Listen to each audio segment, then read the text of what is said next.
You'd like to see me naked? I hate summer.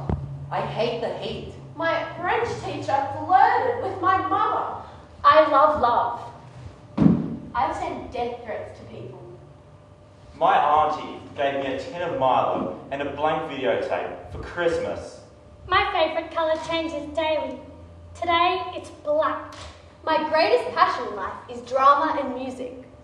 My friends and my family are my everything. I had the privilege of turning 18 this year. I don't want to be compared to an onion. I'm not vain, but I'm really hot. Even though I'm Catholic, I think that church can be stupid and mean.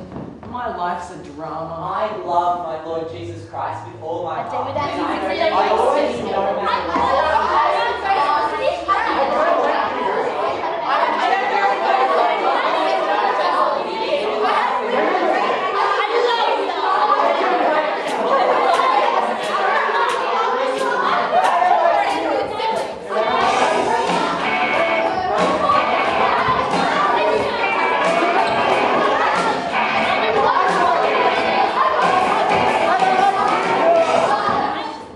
We borrowed this guy's canoe and took it on a week's rafting trip down the rapids until a search crew came and found us. We snatched back what was left of the canoe a couple months later. We're on the top of this double-decker bus driving through Paris. I was 7 at the time, and I said to my dad, "What's my name in French?" And he said to me, "Idiot." So I stood up on top of this bus and shouted for all of Paris to hear, "I am idiot!"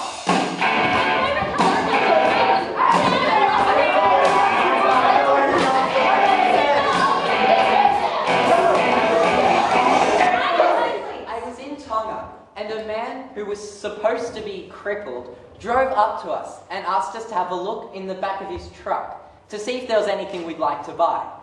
For half price, of course. There's 6 of us kids in this tiny boat, and we're rowing against the current, trying to get to this island with white sand. I've never wanted to go home more in my entire life.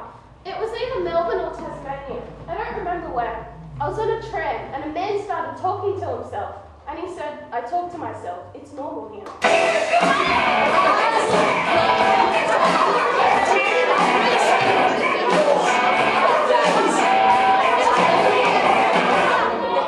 We were halfway up the hill and we turned around to see the canoe was already back in the middle of the water.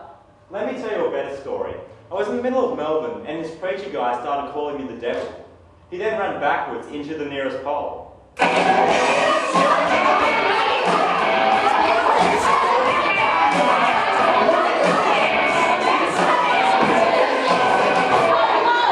were in America and we were walking down Hollywood Boulevard and I'd stopped to look at this stall on the side of the road. And when I turned around, everybody I knew was just gone. I could not see them anywhere.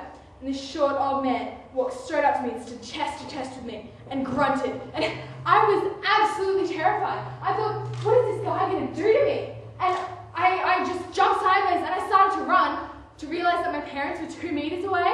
So I went up to Mum and I was in tears and I told her what happened. And she said, "Oh, you were only missing for 2 seconds." But to me, it felt like an eternity. My family and I were staying up at the Gold Coast, this really fancy hotel. And the next day, we were planning to go to SeaWorld. I was so excited. It was the night before, we were in the hotel room, and my brother was playing his remote control car. I tried on it, and I cut my foot. So the next day, I had to get piggybacked around SeaWorld. Me and my brother, we're running down the side of this volcano. But it's an extinct volcano, so there's no lava at the bottom. There's just a really big-ass pile of rocks. And it starts getting really, really steep, so you can't stop moving. And these rocks, they just keep getting closer and closer. And you just think to yourself, it's gonna suck.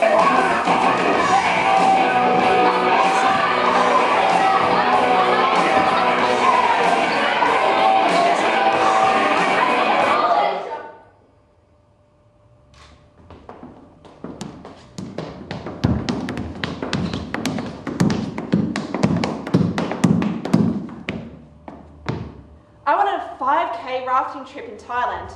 I paddled for about a K when we came to this dip in the water. Next thing I know it, I went from the back of the boat to the middle of the boat with the paddle wrapped around my bum.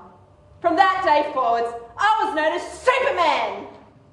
We were going to Ballina, and Dad said the car trip was meant to go for about 5 hours. It took him 2 hours to realise he made a wrong turn. Right. In Paris, on this bus, and it's this nice double-decker bus, and I'm up top, and there's this really, really annoying kid, and he's been on there the entire time. And he stands up at the back of the bus, and he's on top of a chair, and he's looking really, really happy with himself. And he just yells out, "I'm an idiot!" What a loser.